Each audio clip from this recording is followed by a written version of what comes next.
just over the border. Gretna Green, as we all know, of the marriages over the anvil. This is Gretna Green. And when we got there, we was piped in, more or less.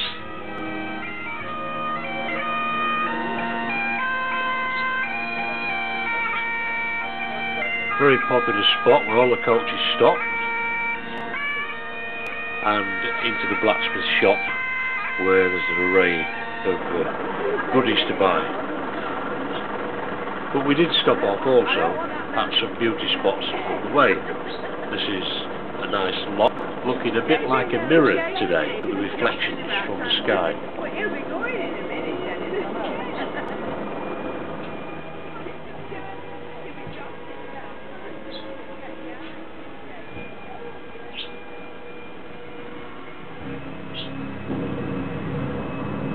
You've heard the expression calm as a mill pond. Well, this is it. But it's back on the coach again. To visit Oban, and the first stop was the glassworks.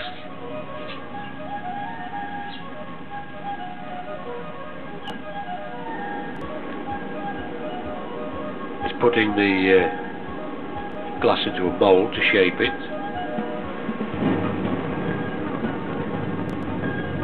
There's the furnace,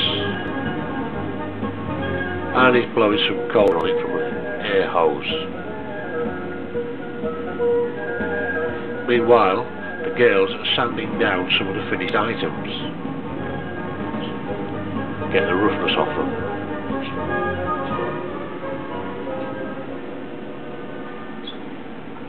This man's putting another piece back into the furnace to warm it up again, while the girls are doing the final polishing.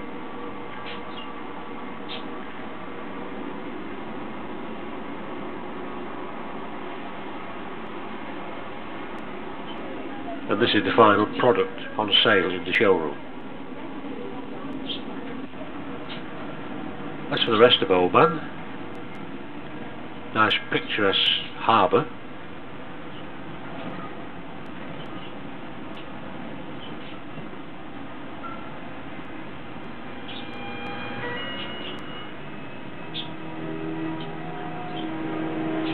I don't know what that is up there, some sort of monument for some reason. Plenty of seagulls about. And some nice mountains in the background across the bay. One or two boats moored up. And some stunning views across the harbour.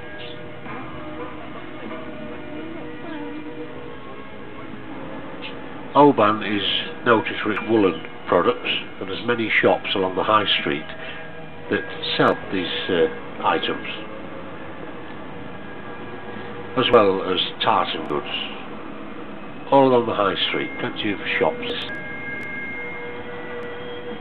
But I suspect the main industry is centred around the harbour.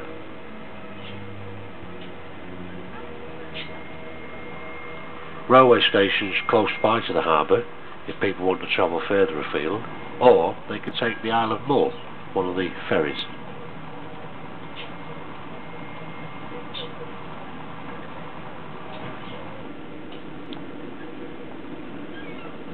I bet that seagull doesn't know what's down there. We do.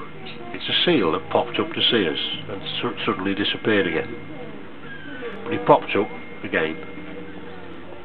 Pretty little things.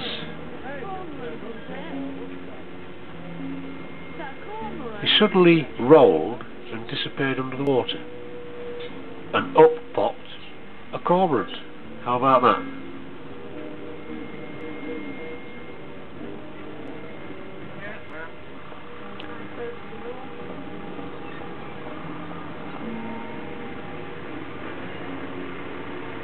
Very lucky to see a seal. We knew that there were seals about in many places, but this is the only one that we saw.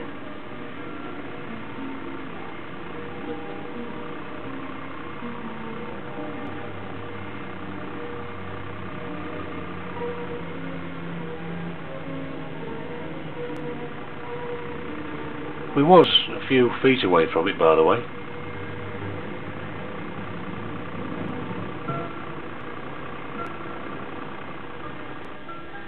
But there's plenty of birds kicking about, including my wife, who's carrying all my equipment while I'm busy filming. But on we go and visit another spot where we come across mountains, lochs and a bridge. This is October, the best time to visit because you get all the colours on the hills and the mountains.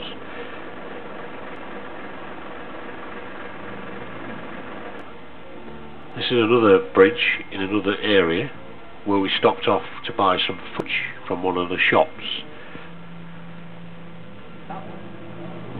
The fudge is made of goat's milk, and these are the goats. While they're buying all the fudge, I'm looking around at the mountains and the loch and the colours and the views.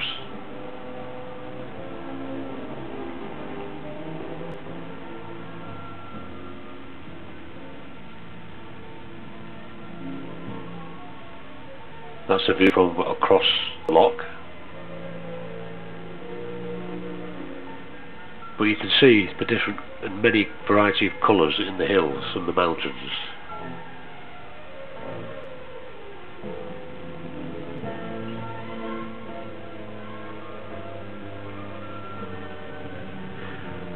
People are lucky who live along the banks of the loch. This is a couple of the houses that I spotted. But what a view from the back garden.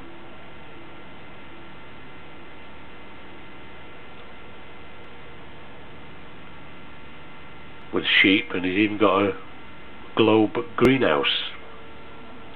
They're coming out of the shop now, so it's time to board the bus and continue our journey.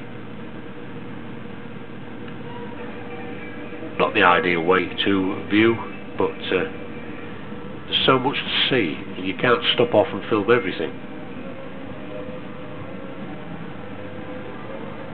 But the driver does talk to us while he's going along and points out various things.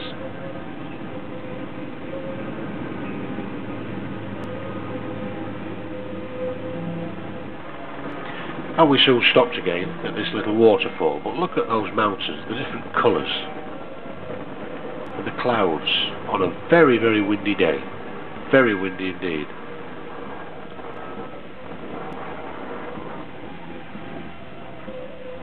Stopping off for photographs, and yet again boarding the bus again for a further view.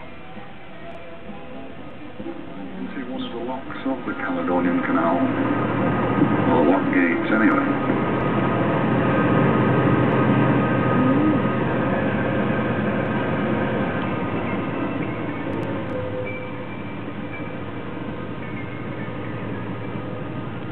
That was the driver.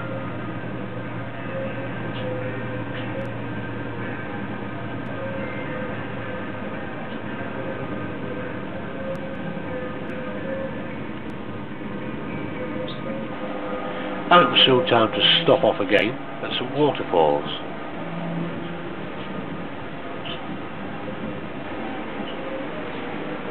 And some bridges.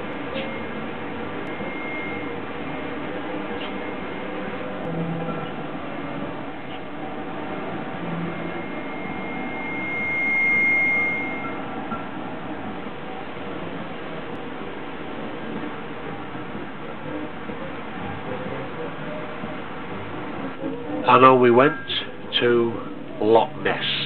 This is one of the old ruined castles along the banks of Loch Ness, which is 24 miles long, 1 mile wide, and as deep as any ocean in the world.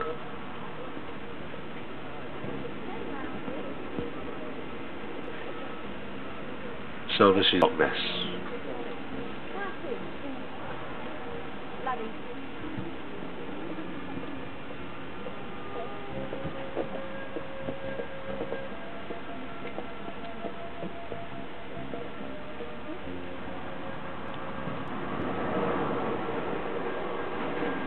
Once again, back on the coach we go.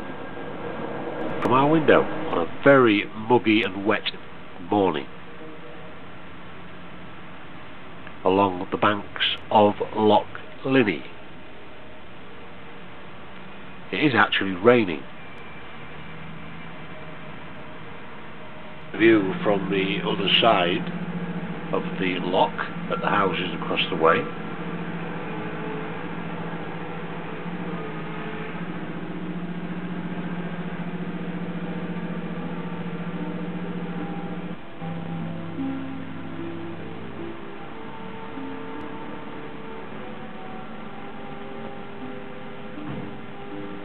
As for Fort William itself, not a lot I didn't think, but some nice views of the mountains again, with colours and snow cap this time, because we did get a little bit of snow on one afternoon.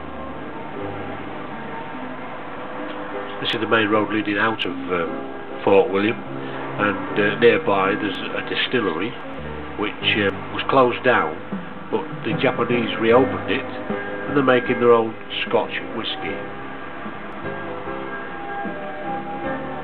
But on this very wet afternoon we are looking on Lake Linney, or Loch Linney.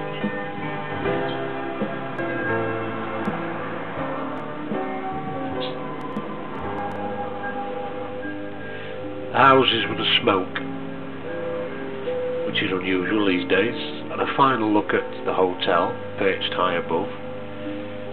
As we leave Scotland, going through Glencoe. Already. The Campbells killed more than, well, approximately 40 people. Chief. Driver giving us a bit more information. They're telling you about the peat, the locks, the Largan, the small locks. You can see them all quite.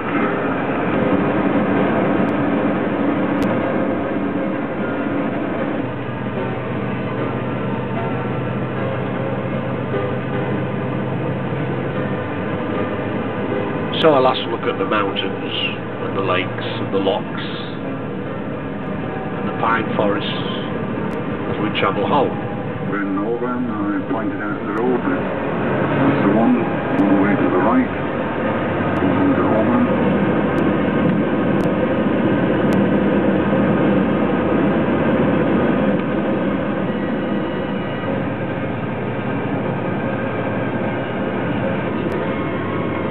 We did come to some more water.